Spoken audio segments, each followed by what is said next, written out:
છેલ્લા 3-4 દિવસથી જે ડીપ પ્રેશરને કારણે ગુજરાત અને કચ્છમાં જે મુસળધાર વરસાદ પડ્યો ત્યારબાદ એ ડીપ પ્રેશર વહીવટીતંત્ર અને હવામાન વિભાગની આગાહી દ્વારા ગઈકાલે સવારે વાવાઝોડામાં ફરશે તેવી આગાહી થઈ હતી, પરંતુ લખપત તાલુકો જ્યાં માં આશાપુરાના બેસણા હોય, હાજીપીર વલીના બેસણા હોય, કોટેશ્વર ભગવાનના બેસણા હોય, ત્યારે આ પવિત્ર ધરતી છે. અને ભૂતકાળમાં 2014માં પણ આ વિસ્તારમાં નીલોફર વાવાઝોડાની આગાહી હતી. આ નીલોફર વાવાઝોડું લખપત તાલુકામાં ત્રાટકશે તો બહુ મોટું નુકસાન થશે, પરંતુ આ સંતો પીરો વલીઓની ધરતી છે ત્યારે પણ કાંઈ નુકસાન નહોતું થયું.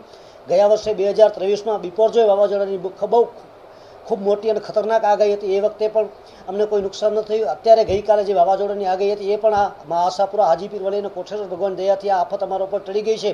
પરંતુ આ વાવાઝોડાના કારણે લખપત તાલુકામાં જે નુકસાન થયું છે, જેમાં સૌથી વધુ નુકસાન થયું હોય તો કૃષિ વિભાગમાં થયું છે. કેટલાય ખેડૂતો વાવેતર કરીને નાખ્યું હતું, જેમાં મગફળી, એરંડા, વાલ જેવા પાકો થયા છે. અને એ સિવાય બગાયત ખેતી ક્ષેત્રે દાડમનું પણ અહીંયા ખૂબ મોટી પ્રમાણમાં ઉત્પાદન થાય છે, ત્યારે આ ખેતીને નુકસાન થયું છે. સરકારને અમે વિનંતી કરીએ છીએ કે અત્યારે લખપત તાલુકાના ધાર્મિક સ્થાનો, માતાના મઢ હોય, નારાયણ સરોવર, કોટેશ્વર હોય કે લખપત હોય કે હાજીપીર, જ્યાં જવા માટે રસ્તાઓ બિસ્માર બની ચૂક્યા છે.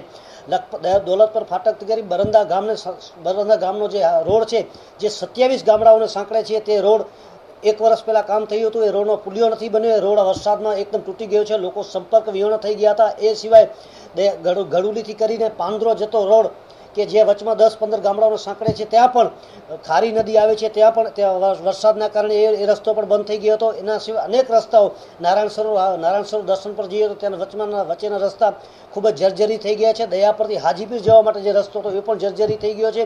ત્યારે સરકારને અમે વિનંતી કરી છે કે અત્યારે ગઈકાલે વહીવટી તંત્ર જ્યાં કંટ્રોલ રૂમ શરૂ કર્યો હતો, ત્યાં દયા પર કંટ્રોલ રૂમમાં પણ વીજળી નહોતી, દયા પર CHCમાં પણ વીજળી નહોતી.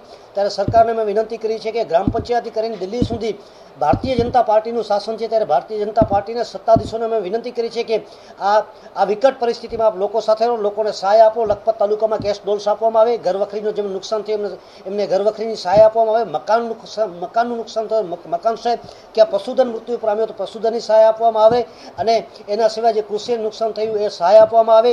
એની સાથે સાથે હું વહીવટી તંત્રની લખપત તાલુકાના મામલતદાર શ્રી ડોડિયા સાહેબ, તાલુકા વિકાસ અધિકારી નટુભાઈ પરમાર સાહેબ, દયાપર પોલીસ સ્ટેશનના PSI કુલદીપસિંહ જાડેજા સાહેબ, નારાયણ સરોવર PSI સરવૈયા સાહેબ અને દયાપરના નાયબ કાર્યપાલક ઇજનેર PGSની ટીમે 24 કલાક જે મહેનત કરી છે એ પણ અભિનંદનને પાત્ર છે. તેઓ રાત દિવસ મહેનત કરી લોકોની વચ્ચે રહ્યા. લખપત તાલુકાના પણ કેટલાક લોકો, જાહેર જીવનના લોકો પણ લોકોની સાથે વચ્ચે રહ્યા, અને અમે આફતમાંથી ઉગરી ગયા છીએ.